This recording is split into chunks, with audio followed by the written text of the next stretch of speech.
근데 사실 그 독후 활동의 종류가 정말 다양하거든요. 5가지 정도로 좀 정리할 수 있을 것 같은데, 사실 이 5가지를 하는 과정 중에 결국은 아이 혼자 하는 것이 아니라 부모님이랑 계속 대화를 하는 과정이라서 사회 정서적인 역량이 매우 강화될 수 있습니다.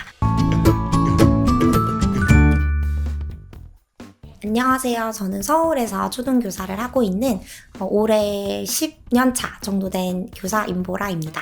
저는 영어 교육이 좀 우리나라에서 잘 되었으면 하는 진심과 열정이 있는 편이라서 영어 박사 전공에 도전을 했고, 아동문학 쪽으로 전공을 해서 그림책과 어떻게 하면 아이들의 다양한 반응, 그리고 현재 중요시되고 있는 역량과 어떻게 발현을 해서 도와줄 수 있을지, 그러한 교수학습 방법에 관해서 연구를 하고 있습니다. 리딩을 한다는 것은 저는 문해력이 갖췄다는 그 기초의 시작이라고 저는 생각을 합니다. 그러니까 물론 읽기 시작했다는 게 소리랑 철자를 연결하는 것뿐만이 아니라 사실은 의미를 이해를 해야 하잖아요. 근데 저는 그 의미 이해가 많은 읽기를 통해서 가능할 수 있다고 보기 때문에 리딩이 매우 중요한 것 같습니다. 단순히 읽기만 하는 것이 아니라 듣고 말하고 읽고 쓰기를 다 통합해서 할 수 있는 게 이제 리딩이라고 생각을 해서 저는 리딩이 중요하다고 생각하고 있고, 많은 연구들이 사실 보고되고 있습니다. 네. 그 좋은 책이라는 게 그 좋다는 기준이 아이들마다 당연히 다를 수밖에 없는데, 아이들에게 생각할 수 있게 해주고 뭔가 배울 점이 있어야 한다라는 걸로 저는 생각을 해요. 그 로젠블렛이라는 아동문학의 정통이신 학자분이 계신데, 그분이 독자 반응에 대해서 이야기를 했어요. 그러니까 하나의 책을 읽어도 아이들마다 다 반응이 다양하다는 거예요. 근데 고전 시대 때는 그 텍스트의 의미를 작가만 부여를 했거든요.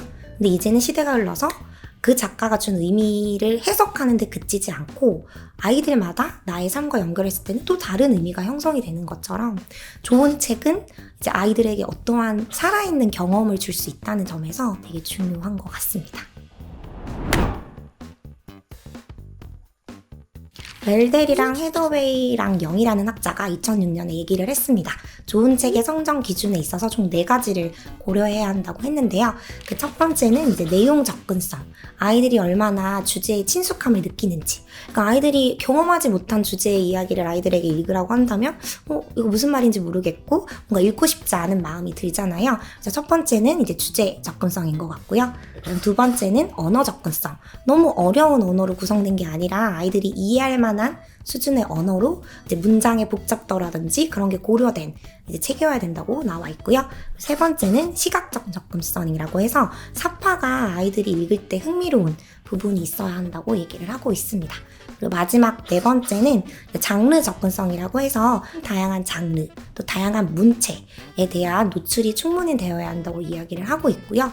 그리고 무엇보다도 가장 중요한 거는 우리나라에서는 제2외국어이기 때문에 인지 수준을 고려해야 하고, 그다음 아이들의 삶과 관련된 주제가 최대한 고려돼야 한다고 생각합니다. 아이들이 고를 수 있도록 하는 선택의 기회를 주는 게 매우 중요한 것 같거든요.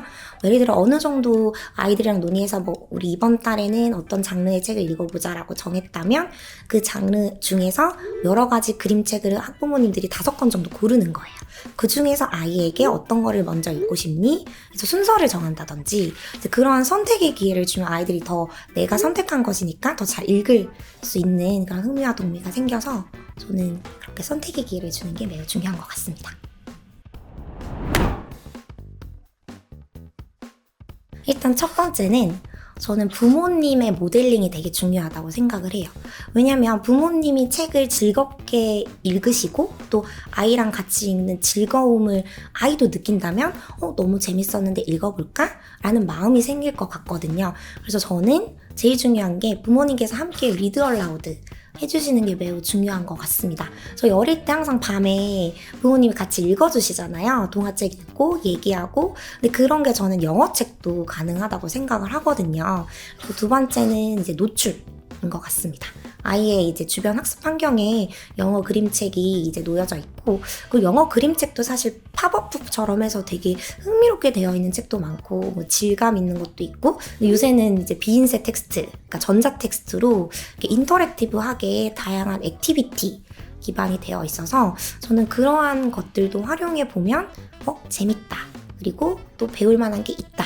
그 두 가지가 저는 같이 가야지 의미 있는 것 같고, 저는 일단은 그 아동문학을 많이 공부하면서 느낀 것이 단순히 책을 읽어라고 하는 것에서 그쳐서는 안 된다고 많이 이제 배워왔어요. 거기서 제일 중요한 게 질문하기예요.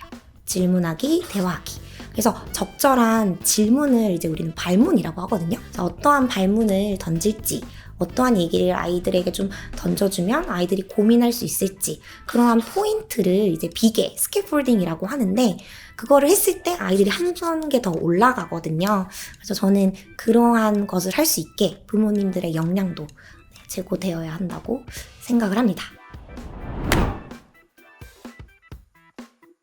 읽기 전중 후 활동이라는 게 있는데, 이제 읽기 후 활동에서는 단순히 읽고 끝나는 게 아니라 보통은 독후감을 쓰실 것 같아요. 이 책을 읽고 어땠는지. 근데 사실 그 독후 활동의 종류가 정말 다양하거든요. 5가지 정도로 좀 정리할 수 있을 것 같은데, 첫 번째는 텍스트를 분석하는 게 가능할 것 같아요.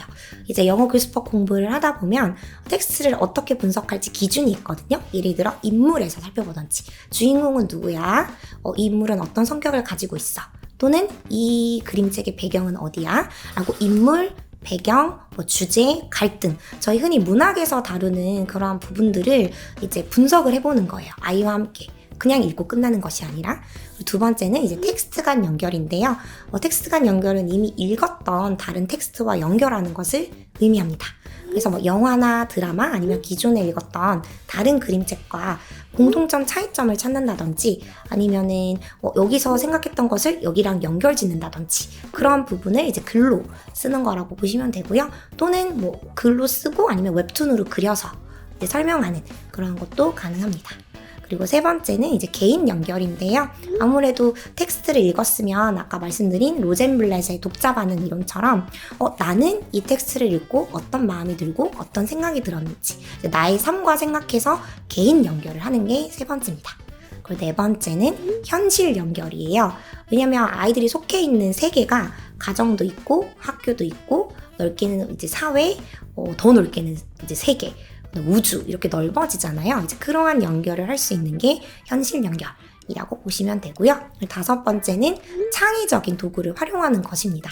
이제 많은 에듀테크 도구들이 등장하고 있고, 그 중에 하나가 앞서 말씀드린 웹툰 제작이라든지 생성형 AI라든지 다양한 이런 테크놀로지 도구들이 발전하고 있는데, 그러한 도구들을 활용해서 아이들이 텍스트를 읽고 반응하는 그러한 도구로 활용하는 것이 다섯 번째라고 볼 수 있는 것 같습니다.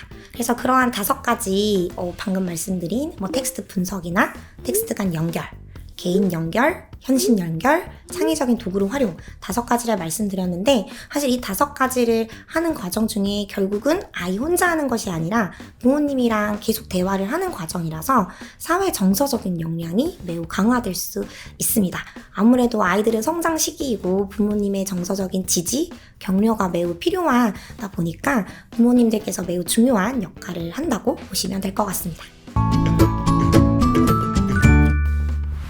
지금 구독, 좋아요 누르시고 더 좋은 교육 정보 받아가세요.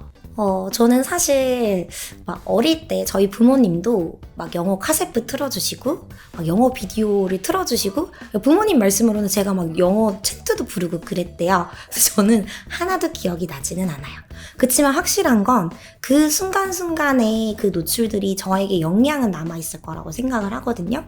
근데 이게 맞는지 고민이 되는 그러한 시점에서 한 가지 말씀드릴 수 있는 거는 아까 말씀드린 것처럼 가정에서의 부모님께서 보여주시는 모델링, 가정에서의 학습 분위기, 환경이 매우 중요한 것 같습니다. 그래서 저는 많은 학원을 보내야 하나? 이렇게 좀 고민이 되실 수도 있겠지만 너무 불안해하지 마시고 일단 아이에게 흥미를 느낄 수 있게, 그러니까 좀 독려해 주시면서 좀 믿음을 가지셨으면 좋겠습니다. 네.